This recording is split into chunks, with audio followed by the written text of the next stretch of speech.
The Sonoran desert stretched endlessly in every direction, a vast ocean of sand and stone that had claimed more lives than anyone cared to count. Dr. Rebecca Hartfield stood at the entrance of the newly discovered archaeological site, her weathered face creased with excitement as she studied the ancient petroglyphs carved into the red sandstone. She had spent 15 years searching for evidence of the lost Hohokam settlement, rumored to exist somewhere between Phoenix and the Mexican border, and now, finally, she had found it.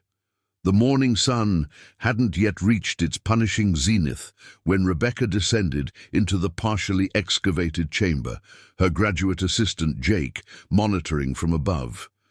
The temperature was already climbing toward 90 degrees, but inside the ruins, the air felt cool and ancient. She brushed away centuries of accumulated dust from a series of ceramic vessels, her hands trembling with the thrill of discovery. These weren't ordinary pottery fragments. The intricate designs suggested a ceremonial significance that could rewrite the understanding of pre-Columbian settlements in the region. Before we continue with Rebecca's incredible story of survival, take a moment to subscribe to the channel and leave a comment telling us where you're watching from. Your support helps us bring these remarkable true stories to life. Rebecca had informed Jake she would spend 2 hours maximum in the lower chamber before returning to the surface. The ruins consisted of a series of connected rooms carved into the rock face, accessible only through a narrow vertical shaft that required careful navigation. She had installed temporary lighting and safety equipment, but the site remained largely unexplored, its secrets preserved by the desert's harsh embrace for nearly 1,000 years. 3 hours into her work, Rebecca heard the sound that would change everything, a deep, resonant crack that seemed to come from the stone itself. Before she could react, the chamber filled with choking dust as the entrance shaft collapsed. Tons of sandstone and debris thundered down, sealing her inside the ancient tomb. She threw herself against the far wall, covering her head as rocks bounced and scattered across the floor. When the dust finally settled, Rebecca found herself in absolute darkness. Her flashlight shattered somewhere in the chaos. Above ground, Jake had been thrown backward by the force of the collapse. He scrambled to his feet, screaming Rebecca's name into the settling dust cloud, but received no response.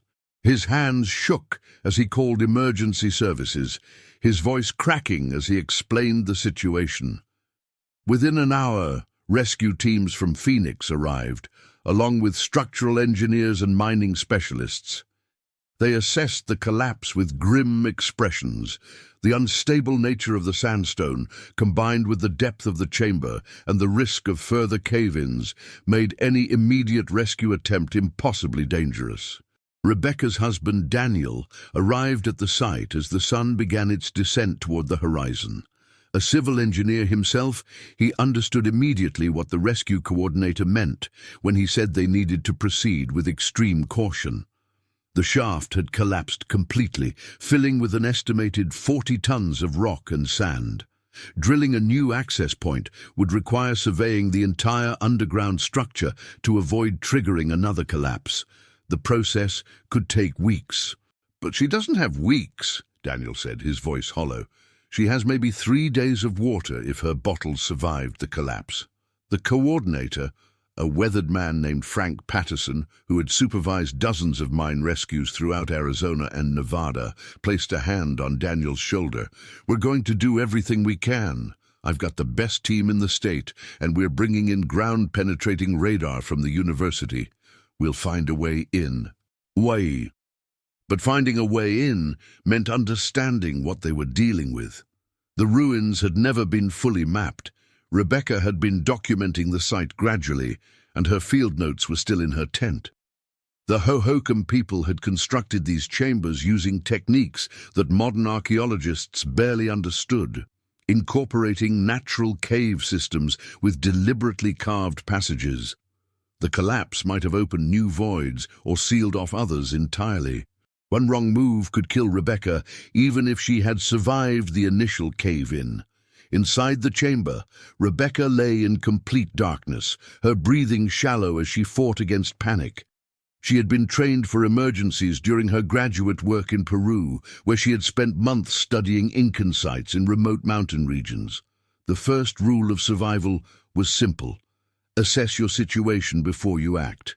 She moved slowly, feeling her way across the floor, until her hands found her backpack. It had been thrown several feet, but remained intact.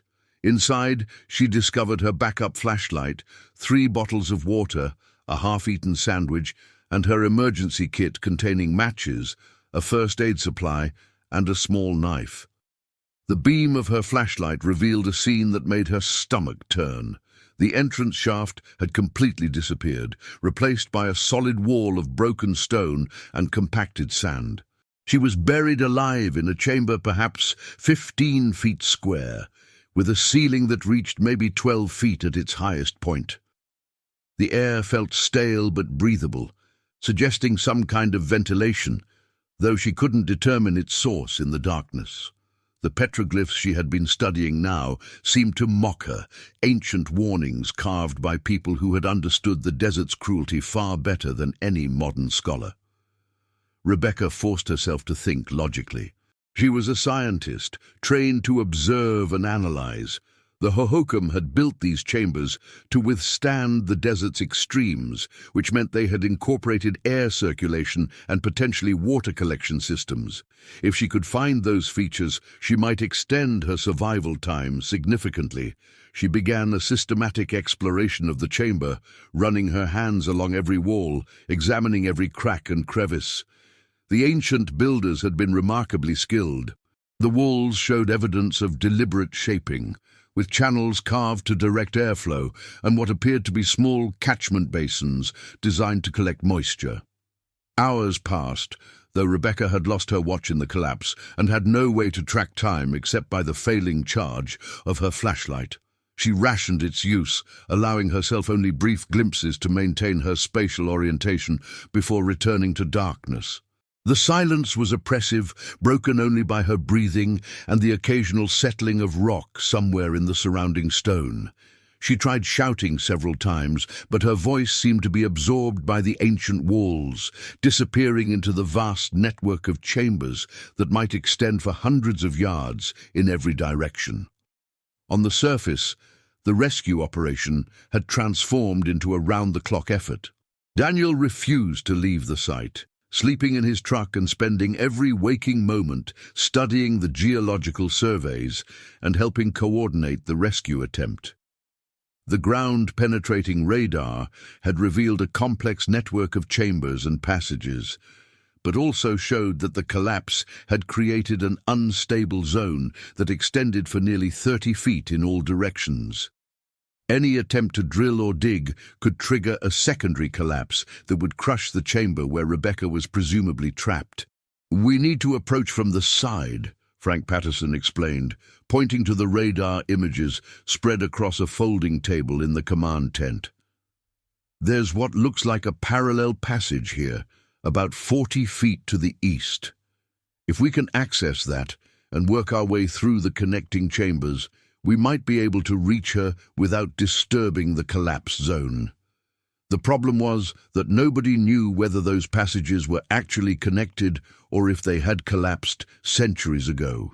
The Hohokam had abandoned these sites around 1450 CE, and 600 years of geological shifting could have altered the underground structure dramatically. They were essentially betting Rebecca's life on educated guesses based on incomplete data. Jake, who had barely slept since the accident, approached Daniel with Rebecca's field journal. "I found her notes from yesterday," he said, his young face drawn with exhaustion and guilt. "She mentioned feeling air movement from the deeper chambers.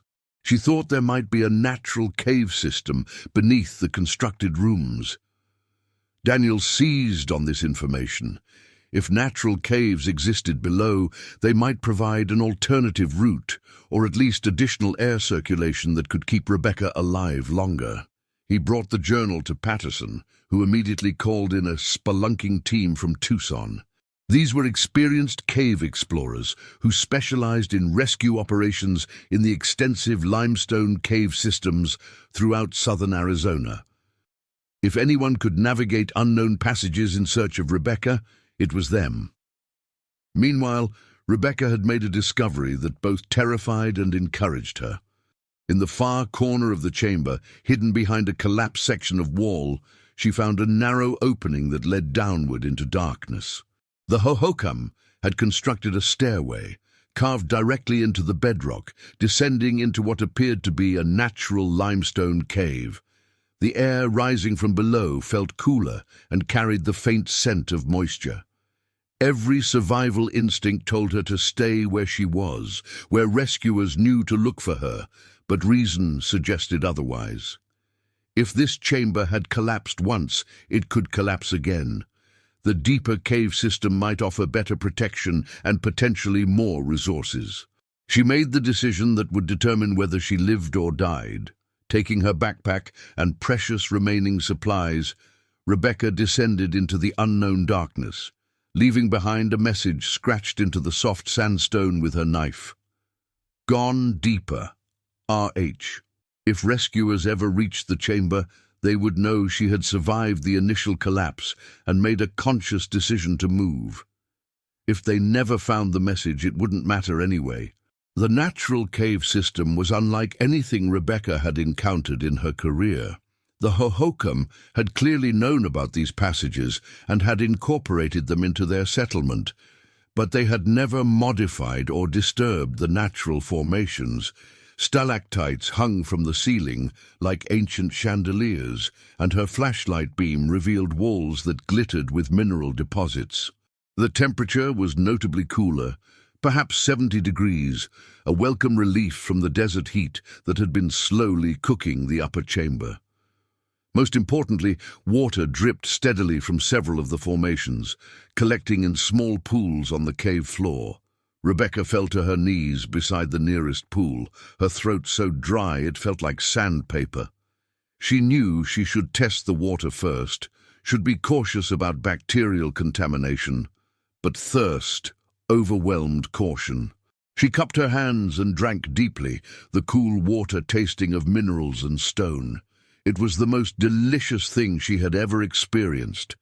With water, she could survive for weeks if necessary.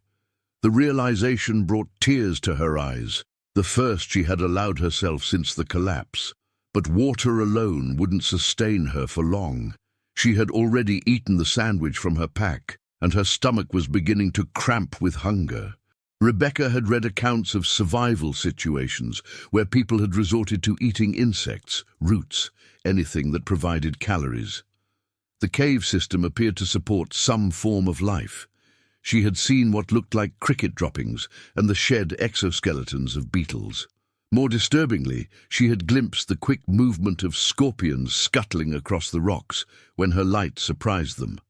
The thought of eating scorpions made her gag, but she forced herself to consider it logically. Scorpions were arthropods, related to spiders and crustaceans. People ate crab and lobster without hesitation.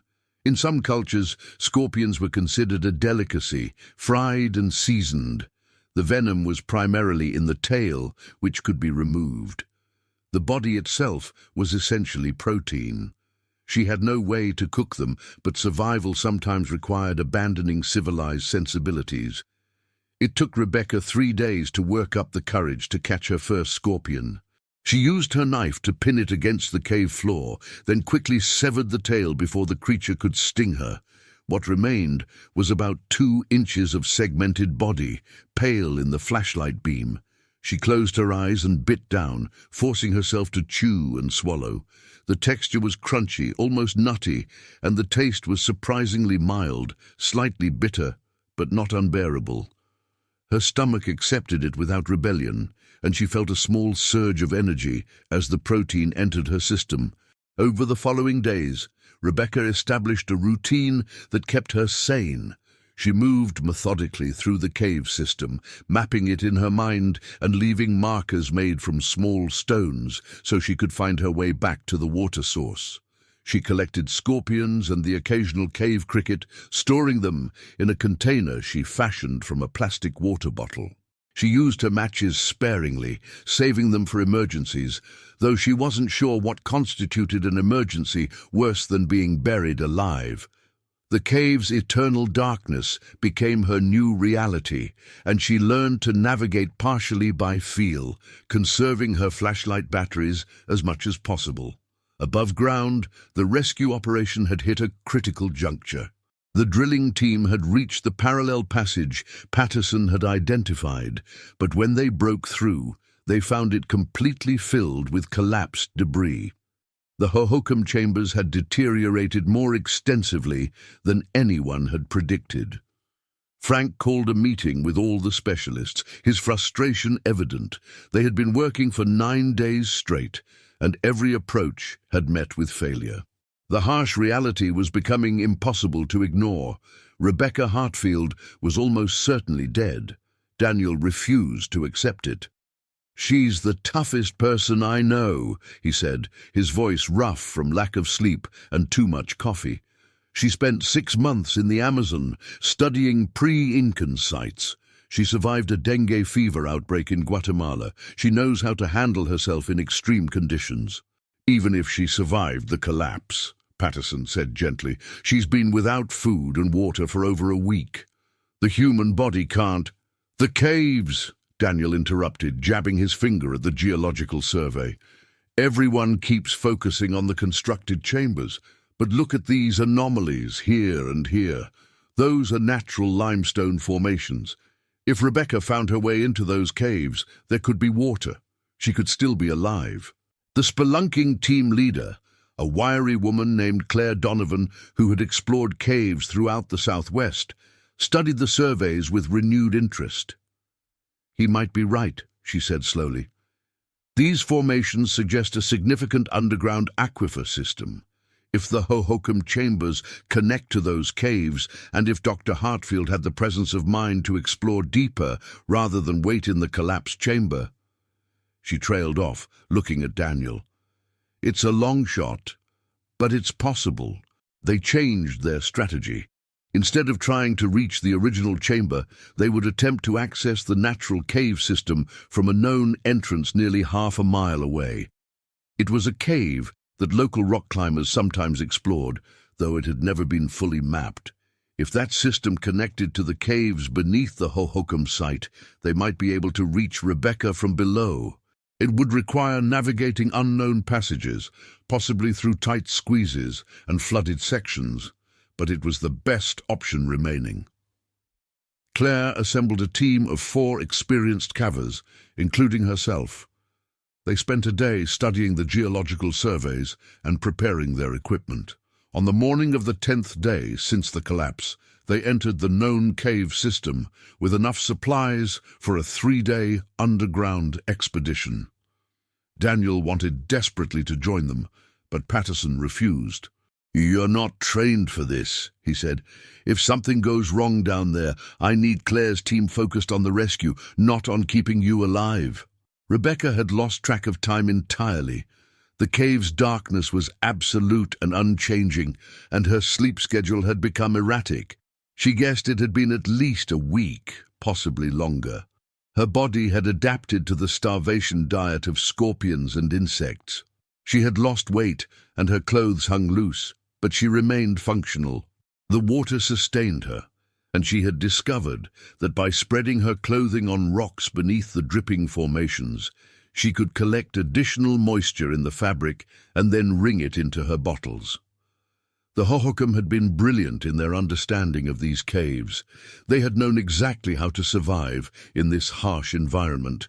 She had pushed deeper into the cave system, driven by equal parts curiosity and desperation. Staying in one place felt like accepting defeat, and Rebecca had never been good at surrendering. In one of the deeper chambers, she found evidence that the Hohokam had used these caves extensively. Petroglyphs covered one wall, depicting what appeared to be ceremonial scenes.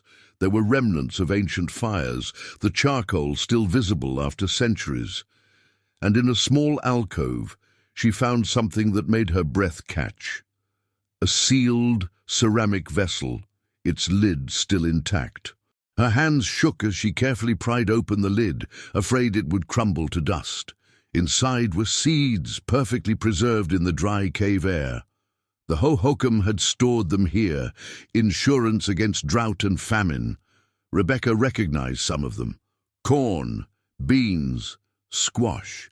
These were the three sisters, the crops that had sustained indigenous American civilizations for thousands of years. She couldn't plant them, couldn't cook them, but some seeds were edible raw. She soaked a handful of beans in one of her water bottles, and after a day they softened enough to chew. The improvement in her energy was remarkable. Combined with the scorpions and crickets, the beans provided enough nutrition to keep her mind clear and her body functional. She started talking to herself, long conversations where she explained her archaeological theories to an imaginary audience, or described the cave formations as if she were giving a tour. Sometimes she talked to Daniel, telling him about her discoveries, apologizing for the worry she must be causing him. "You always said I was too reckless," she said to the darkness, her voice echoing off the limestone walls. "You were probably right. But if I survive this, I'm going to publish the most detailed study of Hohokam survival strategies anyone has ever seen. This site is incredible, Daniel. They were so much more sophisticated than we realized." On what Rebecca estimated was the 15th or 16th day, she heard something that wasn't her imagination, a sound, distant and irregular, that might have been voices. She froze, straining to listen, afraid to hope. There it was again, definitely human voices, echoing through the cave system from somewhere far away. She began shouting, screaming herself hoarse, but the voices didn't grow closer. They faded, and Rebecca realized with crushing disappointment that the caves played tricks with sound. The voices might have been miles away, traveling through passages that twisted and turned in ways that made direction meaningless. But it meant people were looking for her in the caves. Somehow they had figured out that she had gone deeper. Rebecca gathered her remaining strength and began moving toward where she thought she had heard the voices. She left trail markers at every junction, small piles of stones arranged in arrows pointing the direction she had traveled. If the rescuers found her trail, they could follow it. If they didn't, at least she would be able to find her way back to the water source. Claire Donovan's team had been underground for 36 hours, and they were beginning to question whether this entire expedition was a fool's errand. The cave system was vast and complex, with passages that led nowhere and others that required them to crawl through spaces barely wide enough for their bodies. They had discovered several chambers that showed evidence of Hohokam occupation, including one with beautifully preserved pottery, but no sign of Rebecca Hartfield. "We need to start thinking about turning back," one of the team members said, as they rested in a relatively spacious chamber. "We've got maybe 12 more hours of supplies before we have to head out." Claire didn't want to give up, but she knew he was right. They had explored miles of passages, documented dozens of chambers, and found nothing. The probability that Rebecca was still alive after more than 2 weeks was approaching zero. Even if she had found water, the lack of food would have— "Wait," Claire said, holding up her hand for silence. "Do you hear that?" They all froze, and in the absolute quiet of the deep cave they heard it. A faint tapping sound, rhythmic and deliberate. Someone was striking rock against rock, the universal signal of human presence. Claire felt her heart rate spike as she grabbed her radio, knowing it wouldn't reach the surface from this depth, but hoping the team's relay stations would pick up the signal. "We've got something," she said. "Possible survivor signal, Sector 7 Beta." They moved toward the sound, calling out as they went. The tapping grew louder, more frantic, and then they heard a voice, hoarse and weak, but unmistakably human. "Here! I'm here!" The flashlight beam found her in a narrow passage between 2 chambers. Rebecca Hartfield was barely recognizable, gaunt and filthy, her clothes torn and her hair matted, but she was alive. She was standing upright, and when the light hit her face, she raised one skeletal arm to shield her eyes. In her other hand, she held a rock she had been using to signal. "Dr. Hartfield?" Claire asked, hardly believing what she was seeing. "Rebecca Hartfield?" "Yes," Rebecca said, and then her legs gave out. Claire lunged forward to catch her before she hit the ground. "Yes, I'm Rebecca. How long has it been? How long was I down here?" 18 days, Claire said, her voice catching. "You've been missing for 18 days. Rebecca made a sound that might have been a laugh or a sob. 18 days. I thought maybe 15. I tried to count, but I lost track. Her eyes focused on Claire's face with sudden intensity. "Did you bring water? Food?" The team immediately opened their packs, offering water bottles and energy bars. Rebecca drank slowly, forcing herself not to gulp, despite the screaming thirst that the cave water had never quite satisfied. The energy bar tasted like heaven, sweet and dense with calories. "I've been eating scorpions," she said between bites, "and cave crickets, and ancient beans I found in a Hohokam storage vessel. I hope the archaeological community doesn't revoke my credentials for disturbing artifacts, but they were really good beans." Claire radioed the surface while the rest of the team did a medical assessment. Rebecca was severely dehydrated despite the cave water, malnourished, and suffering from multiple cuts and bruises, but she was stable. Her vital signs were stronger than they had any right to be. "She's in remarkably good condition," one of the team members said. "Most people wouldn't have lasted a week." The journey back to the surface took 6 hours. Rebecca had to be assisted through the tighter passages, her weakened muscles unable to manage the climbs and squeezes that had been challenging even when she was healthy. But she remained conscious and alert throughout, describing her survival strategies and the archaeological discoveries she had made. "We need to preserve this site," she kept saying. "The Hohokam cave system is incredible. It's going to revolutionize our understanding of how they managed resources." When they finally emerged from the cave entrance, the late afternoon sun hit Rebecca like a physical blow. She cried out, covering her eyes, but she was smiling. The rescue team had assembled at the entrance, along with media crews and curious onlookers who had been following the story. And there, pushing through the crowd, was Daniel. He reached her just as her legs gave out again, catching her in his arms. Neither of them could speak at first. Daniel held her as she sobbed against his chest, 18 days of terror and loneliness and determination finally breaking through her careful control. "I knew you'd find me," she whispered. "I knew you wouldn't give up." "Never," Daniel said. "I would have dug through that entire mountain with my bare hands. I would have searched forever."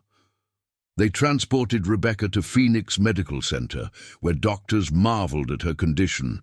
She had lost 23 pounds and was suffering from severe malnutrition and dehydration, but there was no organ damage, no permanent physical harm. Her mental state was remarkably stable. The psychiatrist who evaluated her said she showed signs of acute stress, but nothing approaching the trauma they would have expected from such an ordeal. "I'm an archaeologist," Rebecca explained when asked about her resilience. "I spend my career studying how people survived in impossible conditions. The Hohokam lived in one of the harshest deserts on Earth, and they thrived for over 1,000 years. If they could do it, I figured I could manage 18 days. I just applied the principles I've been teaching for 15 years. The story made international news.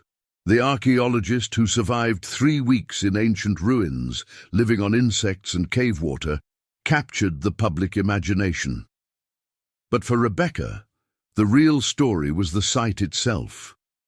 As soon as she was released from the hospital, still weak but determined, she began working with the university to secure funding for a full excavation and preservation project. The cave system represented one of the most complete examples of Hohokam resource management ever discovered, and she was going to make sure it received the protection and study it deserved. 6 months later, Rebecca stood at a newly constructed entrance to the cave system, watching as graduate students carefully documented the petroglyphs and artifacts. The original collapse site had been stabilized and was now part of a larger archaeological preserve. The ceramic vessel with the seeds had been carbon dated to approximately 1380 CE, and the seeds themselves were being propagated by agricultural researchers hoping to recover ancient crop varieties. Daniel stood beside her, his arm around her waist, as they watched the students work. "Do you ever think about what would have happened if you hadn't found the cave system?" he asked. Rebecca was quiet for a moment, remembering the absolute darkness, the taste of scorpions, the way hope had flickered and nearly died before returning stronger. "I think about it every day," she said. "But I also think about what I learned. Those 18 days taught me more about Hohokam culture than 15 years of traditional study. They weren't just survivors, they were masters of their environment. They understood the desert in ways we're only beginning to appreciate." She turned to look at the entrance, where sunlight streamed down into the carefully preserved chambers. "This site is going to be my life's work now. Every person who visits will understand what it means to truly survive, to adapt, to respect the knowledge of the people who came before us. The Hohokams saved my life, even though they've been gone for 600 years. Their wells still held water, their storage vessels still held food, their caves still provided shelter. That's not just archaeology, that's immortality." Jake approached, carrying a field notebook and wearing the kind of excited expression that Rebecca recognized from her own graduate school days. "Dr. Hartfield, you need to see this. We found another chamber, and there's evidence of a water collection system that's even more sophisticated than what you described. The channels are carved with incredible precision." Rebecca smiled, feeling the familiar pull of discovery. "Show me," she said, and followed him into the caves, back into the darkness that had nearly killed her, but had ultimately revealed truths more valuable than any treasure. Behind her, the desert wind whispered across the rocks, carrying stories of survival and resilience that echoed across centuries, unchanged and unchanging, eternal as the stones themselves.